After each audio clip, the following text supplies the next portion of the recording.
മുല്ലപ്പെരിയാർ പുതിയ ഡാമിനായുള്ള പാരിസ്ഥിതിക അനുമതിയുടെ കാര്യത്തിൽ തമിഴ്നാടിന് ആവശ്യമായ വെള്ളം നൽകിക്കൊണ്ട് പുതിയ ഡാം നിർമ്മിക്കാൻ തമിഴ്നാട് അനുമതി നൽകുമെന്നാണ് പ്രതീക്ഷയെന്ന് ജലവകുപ്പ് മന്ത്രി റോഷി അഗസ്റ്റിൻ. കോടതിക്ക് പുറത്ത് പ്രശ്നം പരിഹരിക്കുവാൻ ശ്രമം നടക്കുന്നുണ്ട്. കാര്യങ്ങൾ തമിഴ്നാട് മുഖ്യമന്ത്രിയെ അറിയിക്കുമെന്നും മന്ത്രി റോഷി അഗസ്റ്റിൻ കട്ടപ്പനയിൽ പറഞ്ഞു. ഇതൊന്നും ഒരു ചർച്ചയില്ല. അതൊക്കെ നമ്മളിപ്പോൾ കോടതിയിൽ നിൽക്കുന്ന ചില വിഷയങ്ങളുണ്ട്. ഇതൊക്കെ പരസ്പരം ആലോചിച്ച് സൗഹൃദത്തിൽ ചെയ്യേണ്ട കാര്യങ്ങളാണ്. ആ നിലയിലാണ് ഞങ്ങളെ കാര്യങ്ങളെ കാണുന്നത്.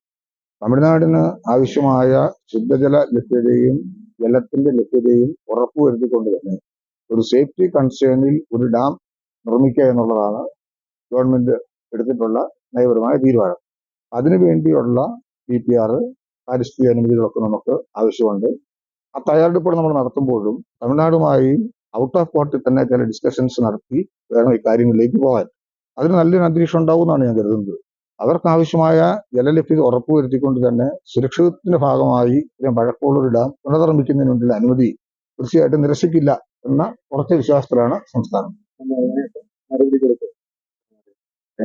എങ്ങനെ ഇത് നമ്മൾ എപ്പോഴും അറിയിക്കുന്നുണ്ടല്ലോ. ഇപ്പം മാത്രമല്ല, ഈ കേസ് കോടതിയുടെ പരിഗണനയിലൂടെയാണല്ലോ ഉള്ളത്. എങ്കിൽ പോലും അത്തരം സാഹചര്യങ്ങളെ തീർച്ചയായിട്ടും രണ്ട് സംസ്ഥാനങ്ങളും തമ്മിലുള്ള നല്ല ബന്ധം നിലനിർത്തിക്കൊണ്ട് തന്നെ ഇക്കാര്യങ്ങൾ എങ്ങനെ ചെയ്യാം എന്നുള്ളതിനെ കുറിച്ചാണ് ആലോചിക്കുന്നത്.